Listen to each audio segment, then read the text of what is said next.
সরকার দুর্নীতিবাজদের বিরুদ্ধে ব্যবস্থা গ্রহণ করছে, দণ্ডপ্রাপ্ত বিএনপি নেতাদের দুর্নীতি নিয়ে কথা বলা মানায় না বলে মন্তব্য করেছেন আওয়ামী লীগের যুগ্ম সাধারণ সম্পাদক মাহবুবুল আলম হানিফ এমপি।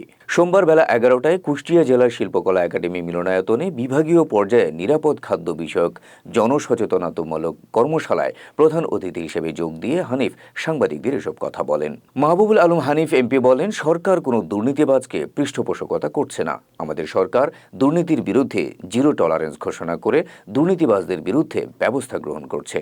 দুর্নীতির জন্য সরকারকে ঢালাওভাবে অভিযোগ করার কোনো সুযোগ নেই বলেও মন্তব্য করেন তিনি।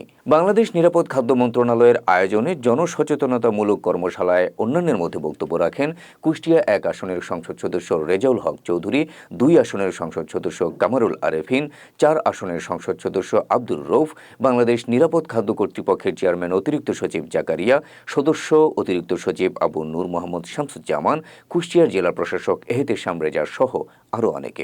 প্রথমত হলো যে বেনজি সাহেব কোথায় আসেন সেটা এখনও সঠিকভাবে কেউ বলতে পারে নাই। উনি দেশ ত্যাগ করেছেন না দেশেই আসেন, এই খবরটা এখনও নিশ্চিত কেউ হয় নাই।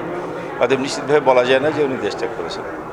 দ্বিতীয়ত হচ্ছে যে রাষ্ট্রের যে কোনো ব্যক্তি, সে উচ্চ পর্যায়ে হোক আর নিম্ন পর্যায়ে হোক, সে যদি কোনো সরকারি কর্মকর্তা কর্মচারী বা কোনো ব্যক্তি যদি কোনো অনৈতিক কর্মকাণ্ডে জড়ায়, তো এটা হলো প্রথম কাজ হচ্ছে রাষ্ট্রের গোয়েন্দা সংস্থাগুলোর কাজ যে তাদের সম্বন্ধে সঠিক তথ্যগুলো সরকারের উচ্চ পর্যায়ে দেওয়া। এক্ষেত্রে গোয়েন্দাদের ব্যর্থতা হিসাবে চিহ্নিত হবে।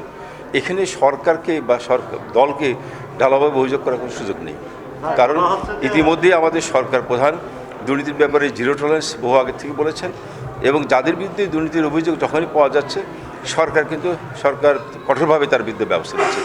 সরকার কোনো দুর্নীতিবাজকে পৃষ্ঠপোষকতা করছে না।